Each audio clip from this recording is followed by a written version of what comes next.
Hello students, you are most welcome in our YouTube channel math guru 99। और आज मैं आप लोगों को इस 12th क्लास का ग्रैंडमदर हाउस का जो है ना एक अथर के बारे में अबाउट पोएट के बारे में बहुत ही बढ़िया तरीक़ा से एक्सप्लेन करने जा रहा हूँ। जो ये चैप्टर है, इस चैप्टर का शुरुआती लाइन है, आपको किताब में लिखा रहता है ये चीज़, और इस चीज़ को अक्सर टीचर नहीं पढ़ा पाते हैं, केवल स्टोरी को पढ़ा कर छोड़ देते हैं। इसलिए मैं चाहता हूँ कि आप ये भी पढ़िए, ठीक है, जो आपके बहुत ही ज़्यादा इंपॉर्टेंट होता है। क्लियर? यानी कि ओनली रीड अबाउट पोएट यानी कि पोएटेस। ओके, तो चलिए let's start this video and you are ready to watch the video, continue. Okay, तो देखिए शुरुआती क्या दिया है, कहाँ से स्टार्ट हुआ जान लेते हैं। कमला दास के बारे में जाने, कमला दास का जन्म कब हुआ, मृत्यु कब हुआ, किस किस में उसका इंटरेस्ट था, क्या क्या चीज़ करते थे वो, क्या चीज़ लिखने में उसको इंटरेस्ट था, इन सारे बातों को पढ़ेंगे। कितने किताबों को लिखी है, इन सारे बातों को हम पढ़ते हैं। देखिए क्या दिया है, देखिए दिया गया आपका कमला दास वाज born on 31 मार्च, ठीक है, born on 31 मार्च 1931 इन केरला। यानी कि कमला दास का जन्म हुआ था 31 मार्च 1931 में। कहाँ पर? केरला में हुआ था, ठीक है जी, इन केरला। ध्यान दे, यहाँ बात सुनिए। कमला दास वाज born on 31 मार्च, 31 मार्च को जन्म हुआ, 1931 इन केरला, और 1931 में इन केरला में, ठीक है, एंड और डाइड इन 31 मई 2009। यानी कि उसकी जो मौत हुई वो 31 मई 2009 को उसकी मौत हो गई। क्लियर? अब देखिए ये दो लाइन जो है ना हम लिखे हैं आपकी किताब से। किताब में आपको जो दिया गया था, बुक में जो दिया गया आपका, वह केवल जन्म का डेट दिया गया है, ठीक है, और मृत्यु का डेट नहीं दिया गया है। तो हम इस चीज़ को केवल लिख दिया है, यहाँ तक आपको लिखे एक्स्ट्रा, ठीक है, ठीक, यहाँ से यहाँ एक्स्ट्रा हम लिखे केवल, ये तक आपकी किताब तक दिया गया यहाँ से। अब ये पूरा आपका बुक का मिलेगा, और ध्यान दें बहुत ही गजब का चीज़ है। बहुत सारे बच्चे इसको नहीं जान पाते, जो सबसे बड़ी समस्या है। केवल चैप्टर स्टार्ट कर लेते हैं, उससे कुछ होने वाला नहीं होता है, ठीक है। और इस चीज़ को पढ़िए शुरू से अंत तक। तो अबाउट अथर के बारे में पढ़ लें तो बहुत ही बढ़िया होगा, आपको बेसिक नॉलेज भी प्राप्त हो जाएगा इसके बारे में। क्लियर? देखिए तो दिया है आगे, poet and short story writer. Kamala Das क्या थी? एक पोएट थी और शॉर्ट स्टोरी राइटर भी थी। एक कवि थी, यानी कवियत्री थी वो, पोएट्री से होना चाहिए, तो किताब में यही लिखा है, ठीक है, poet and short story writer. एक लघु लेखिका भी थी और एक कवि भी थी, छोटी छोटी कहानी को लिखने वाली थी वो, ठीक है, उसको शॉर्ट स्टोरी राइटर कहा जाता है, ठीक है, शॉर्ट स्टोरी राइटर कहा जाता है। ध्यान दें यहाँ पर दूसरा दिया है, has earned A respectable palace, ठीक है, has earned a respectable palace, एक आदरणीय स्थान पाया था, ठीक है, एक आदरणीय स्थान पाया है in both English and Malayalam literature. यानी कि इंग्लिश और मलयालम साहित्य में उन्होंने एक आदरणीय स्थान पाया है। Has earned A respectable palace, या कह सकते हैं आप एक आदरणीय स्थान को क्या क्या कमाया है, ठीक है। आगे है ही, यहाँ पर हर होगा, ठीक है, यहाँ पर हर होगा, क्लियर, अच्छा रहेगा। हर ऑटोबायोग्राफी, ठीक है, हर ऑटोबायोग्राफी यानी कि उसकी जो आत्मकथा है, ठीक है, हर ऑटोबायोग्राफी पब्लिश्ड, ठीक है, पब्लिश्ड इन 1976। यानी कि इसकी जो ऑटोबायोग्राफी थी, ठीक है, इसकी जो आत्मकथा थी, एक किताब है, बुक है, वो कब पब्लिश किया गया, प्रकाशित की गई थी, तो 1976 में प्रकाशित हुई। क्लियर? पब्लिश्ड किया गया, 1976 में प्रकाशित हुई। और जब यह प्रकाशित हुई ना, तो बहुत ही अजब बात हुई। देखिए यहाँ पर क्रिएटेड क्वाइट स्टायर, एक हलचल पैदा कर दी। जब इसकी किताब जो है ऑटोबायोग्राफी प्रकाशित हुई बाजार में, तो क्या हुआ, यहाँ पर एक हलचल पैदा कर दी। Created quite stir, clear, created quite stir, एक हलचल पैदा कर दी इन 1984, ठीक है, 1984 में प्रकाशित हुई थी किताब, नहीं, हाँ 1984 की बात कर रहा है, इन 1984। क्लियर? वहाँ तक तो क्लियर हो गया, ठीक है। हर ऑटोबायोग्राफी उसको एक किताब थी ऑटोबायोग्राफी, पब्लिश्ड इन 1976, 1976 में प्रकाशित हुई, जिसने क्या किया, क्रिएटेड क्वाइट ए स्टिर, एक हलचल पैदा कर दी बाजार में। और आगे कहते हैं कि in 1984 she was shortlisted for the Nobel, ठीक है, shortlisted for the Nobel prize for literature, यानी कि 1984 में क्या हुआ, इसे शॉर्ट लिस्टेड किया गया, यानी कि बहुत सारे राइटर का नाम लिखा गया था, अरे बहुत सारे राइटर था, उसमें बहुत कम राइटर का नाम लिया गया, ठीक है, बहुत कम सारे राइटर के नाम में भी इसका नाम लिया गया और उस लिस्ट में इसका नाम रखा गया, ठीक है, यानी कि बहुत कम लोगों का नाम चुना जाना उस लिस्ट में, उसी के लिस्ट में इसका नाम था जो दिया गया था, कमला दास का। क्लियर? किसके लिए? तो लिटरेचर के लिए। किसके लिए? फॉर लिटरेचर, एक साहित्य के लिए दिया गया था। ध्यान यहाँ पर फिर दिया 1984 शी वाज शॉर्ट लिस्टेड, यानी कि उसे शॉर्ट लिस्टेड किया गया, नहीं कम नाम ही था, लेकिन कम नाम में भी इसका नाम था, ठीक है, एक लिटरेचर के लिए फॉर नोबेल प्राइज, इस नोबेल प्राइज के लिए इसका नाम उसमें शामिल था, उस लिस्ट में, उस कम लोगों के लिस्ट में भी इसका नाम शामिल था, फॉर लिटरेचर, किसके लिए? साहित्य के लिए, क्योंकि बहुत बड़ी एक कवियत्री थी, बहुत बड़ी पोएट थी भारत की, इसीलिए। आगे दिखा है कि हर इम्पोर्टेंट, ठीक है, इसकी कुछ महत्वपूर्ण वॉल्यूम्स ऑफ वर्ड्स, इसकी जो कुछ महत्वपूर्ण, यानी कि बहुत ही ज़्यादा जरूरत कर सकते हैं, महत्वपूर्ण जो छंद है, पद है, इसको क्या किया? इन इंग्लिश इंक्लूड, इंग्लिश में क्या किया? शामिल किया गया। तो क्या क्या था इंग्लिश में शामिल, देख लीजिए। तो समर इन कोलकाता, ठीक है, समर इन कोलकाता एक बुक है, इसको पब्लिश किया गया कब? ये 1963 में, ठीक है, 1963 में ये छपी। और कहते हैं सारेंस, सारेंस बुक का नाम है इसका भी, तो सारेंस जो है ना 1964 में कंप्लीट हुआ इसका बुक, ठीक है। कहते हैं द डिसेंडेंट्स, डिसेंडेंट्स 1967 में, क्या कब? 1967 में प्रकाशित किया गया, ध्यान दे, द डिसेंडेंट्स। क्लियर? आगे है द ओल्ड प्ले हाउस, यही एक बुक है, the old play house and other poems, the old play house and other poems 1973। और ये और भी किताब जो था, और भी जो कविता थी 1973 में प्रकाशित की गई। उसके बाद है द एनामेटल पोएम्स, द एनामेटल पोएम्स 1985, यानी कि 1985 में प्रकाशित हुई, 1985 में कंप्लीट हुआ।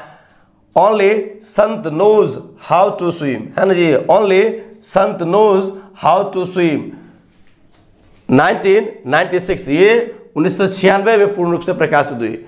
क्लियर? एंड यस अल्लाह या अल्लाह, कभी कभी किताब में यस अल्लाह, कहीं कहीं या अल्लाह भी लिखे जाते हैं, उस चीज़ को आप ध्यान दे देंगे। क्लियर? तो ये कभी कभी प्रकाशित हो जाते हैं, कोई दिक्कत नहीं। और समझिए यहाँ पर, तो ये यस अल्लाह कब प्रकाशित हुआ? 2001 में, 2001, ठीक है जी, याद है 2001। और आगे है कि यहाँ तक समझ गए कमला दास के बारे में, कोई दिक्कत नहीं कि उसका जन्म कब हुआ, उसका मृत्यु कब हुआ, किस किताब को उसने लिखा, कौन कौन से कार्य किए, ठीक है, यहाँ तक कोई आपको दिक्कत नहीं है। तो चलिए, और किस किताब को अभी तक लिखी है भी सब पता चल गया। अब जानते देखिए लिखा क्या है कि कमला दास पोएट्री इज प्राइमरली, ठीक है, कमला दास पोएट्री इज प्राइमरली ऑटोबायोग्राफिकल, यानी कि कमला दास की जो कविता है वो साधारणतः, प्राइमरली का मतलब क्या होता है? साधारणतः या मुख्यतः कह सकते हैं। तो कमला दास पोएट्री इज प्राइमरली ऑटोबायोग्राफिकल, एक अपने ऊपर ली गई कहानी पर होता है, ठीक है, यानी कि अपने पर लेकर के कहानी को लिखती है। जो भी कुछ कहानी में लिखती है वो सब अपने ऊपर लेकर के ही लिखती है, खुद पर लेकर के वो बोलती है, खुद पर ही रख करके कहानी को लिखती है और बोलती है कविताओं में। और and her theme is, theme का मतलब क्या होता है? उसका विषय वस्तु जो होता है ना जी, हर थीम इज, उसकी जो विषय वस्तु है कहानी का, वो क्या होता है? Is love of a lonely heart, love of a lonely heart. तो उसके कहानी का जो थीम होता है, उसके पोएम का जो थीम होता है, उदास हृदय के प्यार के बारे में बताता है, ठीक है, देखते हैं ना, love of a lonely heart, एक उदास प्यार, ए लोनली हार्ट का होता है उदास प्यार कहिए, ठीक है, एक उदास के प्यार के बारे में उसका थीम होता है कविता में, ठीक है। और आगे कहते हैं कि love with never ending passion, और कहते हैं कि ये प्यार का जो इच्छा है ना वो कभी समाप्त नहीं होती है। Love with never ending passion, जुनून भी कह सकते हैं, पैसन का मतलब जुनून भी होता है यहाँ पर। तो प्यार का जो इच्छा है, जुनून है, वो कभी समाप्त नहीं होता है। ये क्यों कहते हैं कमला दास, आपको समझना जरूरी है, क्योंकि कमला दास के शादी होने के बाद कुछ समय पहले उसको प्यार नहीं मिला, उसकी दादी माँ मर जाती है, इसलिए उसको प्यार का अनुभव होता है, कमी होता है। इसके बाद उस चीज़ों को लिखती है, ठीक है। तो हमेशा वो प्यार के बारे में ही लिखती है, ज़्यादातर कविता इसी में है, समझिए। और आगे कहते हैं कि यहाँ पर समझ में आ गया, love with never ending passion, कि प्यार की इच्छा कभी समाप्त नहीं होती है, प्यार का जुनून कभी समाप्त नहीं होता है। कहता है कि लस्ट का मतलब यहाँ पर क्या होता है पता है, इस लस्ट का इच्छा या वासना, ठीक है। कहते हैं कि इच्छा, लस्ट, ग्रीड, लोभ एंड हंगर, प्यार की जो वासना है, प्यार की जो भूख है, ठीक है, प्यार की जो लालच है, ये कभी समाप्त नहीं होती है। कहा कि दैट नेवर सटिएट, जो कभी संतुष्ट नहीं करती है, जो कभी संतुष्ट नहीं करती है, ठीक है। हमेशा उसके लिए कभी तृप्त नहीं होते, हमेशा उसके लिए परेशान होते हैं, बेचैन होते हैं। She knows for sexual adventures, यानी कि वह किसके लिए जान जाते हैं, रोमांस के लिए जान जाते हैं, सेक्सुअल एडवेंचर्स के लिए जान जाती है, ठीक है, एडवेंचर्स के लिए जान जाते हैं। और ये सेक्सुअल एडवेंचर्स क्या होता है, यौन कामो उत्तेजना, यानी कि वह यौन कामो उत्तेजना के बारे में भी जानी जाती है। इस लाइन को अक्सर किताबों में नहीं पढ़ाते हैं, इसलिए इस चीज़ को भी जान लें। एक अगर आप इंग्लिश पढ़ते हैं तो टोटल का टोटल चीज़ आप क्यों नहीं पढ़ेंगे, प्रश्न यही है ना।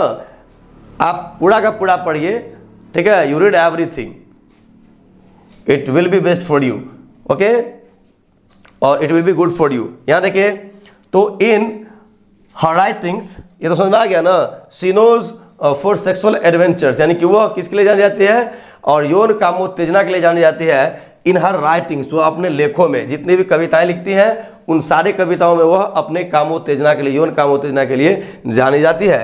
कहते हैं फॉर हर, यानी कि उसके अनुसार, किसके अनुसार, यानी कि कमला दास की नज़रों में, कहते हैं फॉर हर, कमला दास की नज़रों में लव हार्डली इवर गोज बियॉन्ड, कहता है कि बियॉन्ड सेक्स एंड लस्ट, कहता है कि यहाँ पर कि जो यौन संबंध और वासना है, इससे ज़्यादा और कुछ भी नहीं है। प्यार जो है ना जी, कभी कहते हैं कि love hardly ever goes beyond sex and lust, कह रहा है कि जो प्यार है वह प्यार केवल और केवल यौन संबंध और वासना है, इससे ज़्यादा कुछ भी नहीं है, ये कमला दास कहती है। क्यों कहते हैं कि इसको प्यार बचपन के बाद उसके बाद नहीं मिला, बचपन में ही इसकी दादी मर जाती है, इसलिए प्यार की कमी है। ये सारी इसकी कविताएं प्यार से भरा पड़ा है, प्यार की कमी के कारण लिखते हैं। और आगे कहते हैं कि विच, जो एवर, कभी कभी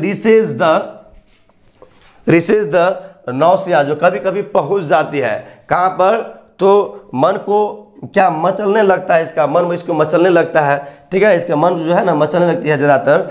and reborn again and again with never vigour, यानी कि ये फिर से, यानी कि कभी कभी मन मचलने लगता है, यानी कि प्यार जो है ना यौन संबंध और वासना है, इससे ज़्यादा कुछ भी नहीं है। और कहते हैं कि ये अंत ही नहीं इसका होता है। और कभी कभी क्या होता है, एंड रिसेज अगेन, या हाँ, and reborn again and again, और फिर वह पुनः एक नई ऊर्जा के साथ जन्म लेते हैं, ठीक है, फिर यह नई ऊर्जा के साथ जन्म ले लेते हैं। तो कमला दास रिवील्स, ये दिखाते हैं यहाँ पर, Kamala Das reveals a commendable master of phrase. Kamala Das यहाँ दिखाते हैं कि एक किस प्रकार से मास्टर ऑफ फ्रेज है, फ्रेज पर इसका पकड़ है, पूर्ण रूप से उसका मास्टरी है। एंड कंट्रोल ओवर रिदम, और किस प्रकार उसका सुरताल पर नियंत्रण है, ठीक है, उसके जो सुरताल है क्या फ्रेज पर, उसको किस प्रकार नियंत्रण है। क्लियर, रिदम माने सुरताल होता है, आप ध्यान दे देंगे। उसके बाद है द वर्ड्स आर, उसके द्वारा लिखे जो रहते हैं ना कहानी, उसमें जो वर्ड्स होते हैं क्या कहते हैं, the words are often painted, उसके जो वर्ड्स होते हैं अक्सर ज़्यादातर क्या होता है, पेंटेड क्या रहता है, लगता है कि किस प्रकार से लिखा गया, बहुत गजब तरीका से है। पेंटेड नहीं, एक अलग ही रंग में रंगा हुआ होता है उसके कहानी का जो वर्ड्स है। एंड द रिदम इज मार्वेलियसली, और उसके जो सुरताल होता है कविताओं का वो बहुत ही शानदार होता है, ठीक है, यानी कि बहुत ही बढ़िया तरीका से होता है। ऑलमोस्ट फेवरसली अलाइव, जो हमेशा के लिए जीवंत रहती है, जो हमेशा के लिए जीवंत रहती है, यानी कि उसकी कविताओं का जो वर्ड्स रहता है ना हमेशा इस रंग में रंगे हुए होते हैं, जो बहुत ही बेस्ट होता है। तो ये आपको चैप्टर का जो ये थीम था वो समझ में आ गया। ये चैप्टर का शुरुआती जो लाइन होता है ये किताब का है, ठीक है, आप किताब में देख सकते हैं। यहाँ से तक पूरा आपको मिल जाएगा, केवल ये लाइन नहीं था किताब में, इसको हम दे दिए हैं, ठीक है। एंड डाइड इन 31 मई 2009, ये नहीं था, बाद में सारा का सारा चीज़ दिया गया आपका बुक से। इसको ज़रूर पढ़िएगा, जो आपकी किताब में पढ़ते क्यों नहीं है, आपको आना चाहिए।